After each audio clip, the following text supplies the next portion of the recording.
put out a video about how I think the best way would be to bet this UFC Freedom card. I haven't put out one in a while, but I just thought it would kind of be par for the course since it's a big event.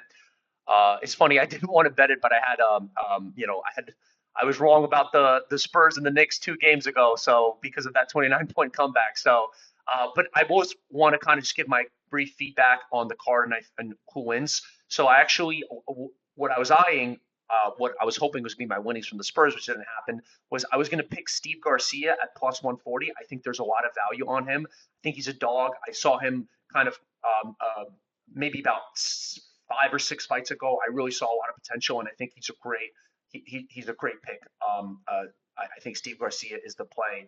I wish he was still around at plus 140. I would have snagged him then.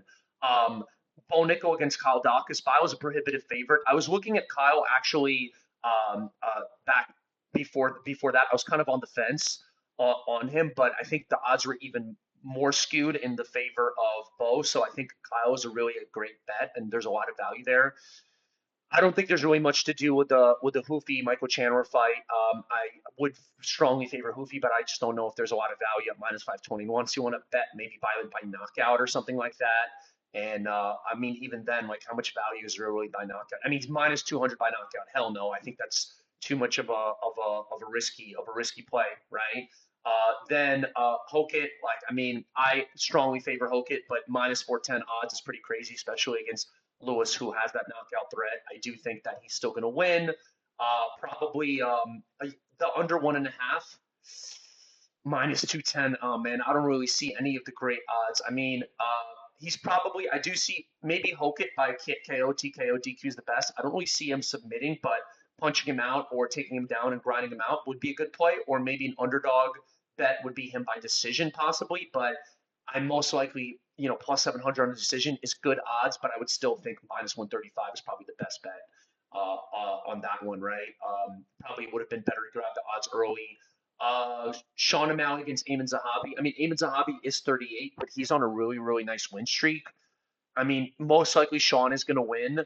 Probably, I would say by decision, most likely. That's what I would see. So Sean by decisions minus 105, which makes sense. I mean, you could gamble at plus 180. Do you think there's value on Eamon Zahabi? I mean, he's a really good win streak, and I think he's a good headspace, even though he's 38. So there could be value there. What's called? I'd say with Pereira, Cyril Gahn, um, you know, uh, Pereira has the ability to be great, and Cyril has kind of fell through in these important points before, but that's one I'm kind of scared to touch. I mean, a lot of people, Alex Pereira does seem to find a way. There's probably value on him, but I don't know, man. This is really like a tough one because I feel like Cyril has been kind of getting better and better and better, and he looked really good against Aspinall. I don't know. With Topuria Gaethje, my mind tells me that Topuria is going to win. I am pulling for Gaethje. I mean, I guess there is some value on putting something on Gaethje, but most likely Ilya is probably going to win round one. But there is value in putting something on Gaethje as a but I don't know if I'd use my mind. It'd be more like a heart bet rather than a mind bet. So hope this is helpful. Please bet responsibly, and hopefully you can get some value out of this video. Thanks. So like and subscribe. Have a good day.